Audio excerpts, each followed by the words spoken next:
नमस्कार दर्शक बंधु धनुष एक्सप्रेस को आपण को स्वागत। विलुप्त हेबाकु बसिथिबा बहु पुरातन पशा खेल प्रतियोगिता अनुष्ठित।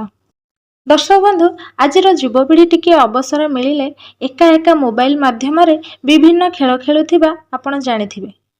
किंतु दर्शक बंधु आज आमे आपण को बहु पुरातन पशा खेल विषय रे किछि कहिबाकु जाउछु, जहा एबे ग्रामांचल गुड़िकर विलुप्त हेबाकु बसिलाणी। पशा खेलर प्रतियोगिता विषय रे आपण केबे जानि नथिबे। चलंतु जिबा खोर्धा जिला निराकरपुर निकटस्थ बिरितोई ग्राम को।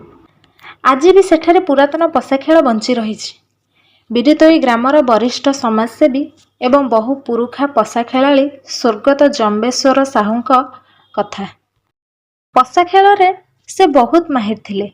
तांको देहांत हेबार 1 वर्ष पूरीबाकु बसिलाणी। तांकर थिला प्रथम श्राद्ध वार्षिक। श्राद्ध वार्षिक रे तांकर सेही पुराणा स्मृति को मने पकाइबा पई तांकर एही श्राद्ध वार्षिक रे पशा खेलर प्रतियोगिता आयोजन करिथिले।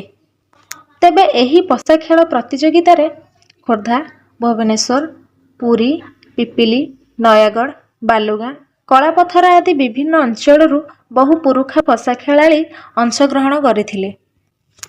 बेस सुंदर भाव आयोजन होइथिला पशा खेलर प्रतियोगिता। जेउ मान पशा खेल रे विजेता हेबे सेमानंग पई ट्रॉफी व्यवस्था करा जाइथिला। खेलर शेष पर्याय रे बांकी कलापथररू आसीथिबा दक्ष पशा खेलाड़ी भल खेल प्रदर्शन करी विजय लाभ करथिले।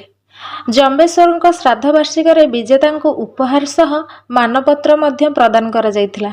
तेबे एही पुरातन पशा खेल को देखिबा पई बहु दूर दूरांतरू लोक माने आसीथिले। पुरातन खेलर मजा मध्य नेउथिले। तेबे एही पुरातन पशा खेल को ग्रामर युव समाजसेवी अभय पाइकरा एवं स्वागत कुमार साहू परिचालना करथिले। परिशेष रे तांकरी स्मृति रे पालार आयोजन करा जाइथिला। खोर्धारू सूर्यकांत दलाईंको रिपोर्ट, धनुष एक्सप्रेस।